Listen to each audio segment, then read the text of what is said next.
قال: وللبخاري عن أبي هريرة رضي الله عنه أن رسول الله صلى الله عليه وسلم قال: لا تقوم الساعة حتى تقتتل فئتان عظيمتان يكون بينهما مقتلة عظيمة دعواهما واحدة، وحتى يبعث دجالون كذابون قريب من 30 كلهم يزعم أنه رسول الله، وحتى يقبض العلم وتكثر الزلازل ويتقارب الزمان وتظهر الفتن ويكثر الهرج وهو القتل، وحتى يكثر فيكم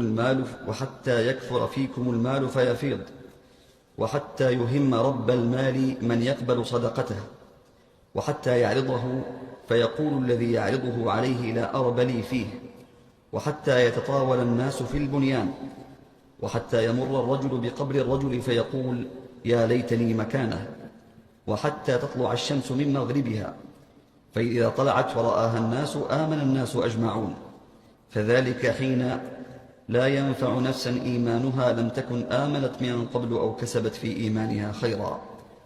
ولتقومن الساعة وقد نشر الرجلان ثوبهما بينهما فلا يبيعانه ولا يطويانه. ولتقومن الساعة وقد انصرف الرجل بلبن لقحته فلا يطعمه.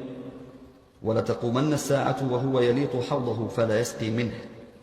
ولتقومن الساعة وقد رفع أكلته إلى فيه فلا يطعمها. نعم، هذا الحديث رواه البخاري في صحيحه، وفيه أنواع من الفتن مخيفة جدا،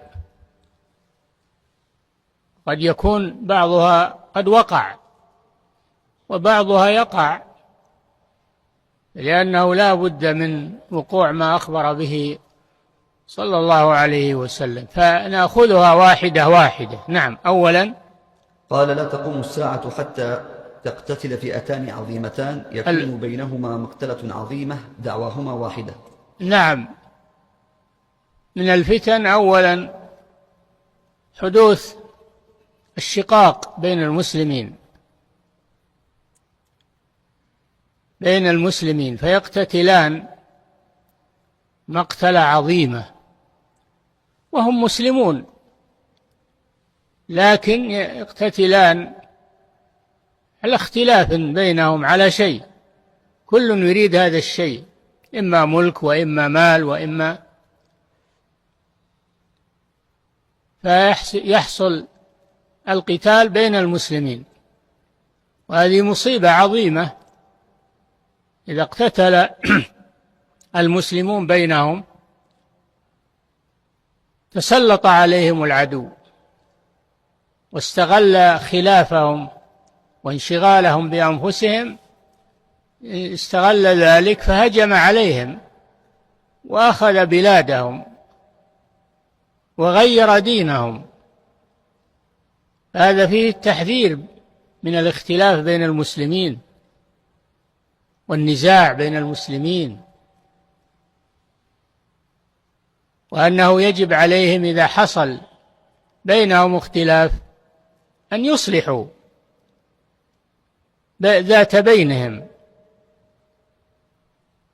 ولا يتركون فرصة للعدو يتدخل لمصالحه هو لا لمصالحهم، فتكون الثمرة للعدو والكافر، وهم لا يحصلون على ثمرة، بل يضيع دينهم ودنياهم. فيه التحذير من الاختلاف بين المسلمين والقتال. لا يحل لمسلم أن يقتل أخاه المسلم، وما كان لمؤمن أن يقتل مؤمنا إلا خطأ، فلا يجوز أن يتطور الخلاف بين المسلمين إلى قتال. الخلاف يحصل ولكن عليهم أن يصلحوا، وإن طائفتان من المؤمنين اقتتلوا فأصلحوا بينهما، فإن بغت إحداهما على الأخرى فقاتلوا التي تبغي كفا لشرها وإطفاء للفتنة. فلا بد من التدخل إذا حصل بين المسلمين شيء من الاختلاف، تدخل بالإصلاح بين الفئتين. فإن أبت إحداهما قبول الصلح فإنها تقاتل حتى يخمد شأن الفتنة ولا تنتشر بين الناس. هذه واحدة. نعم.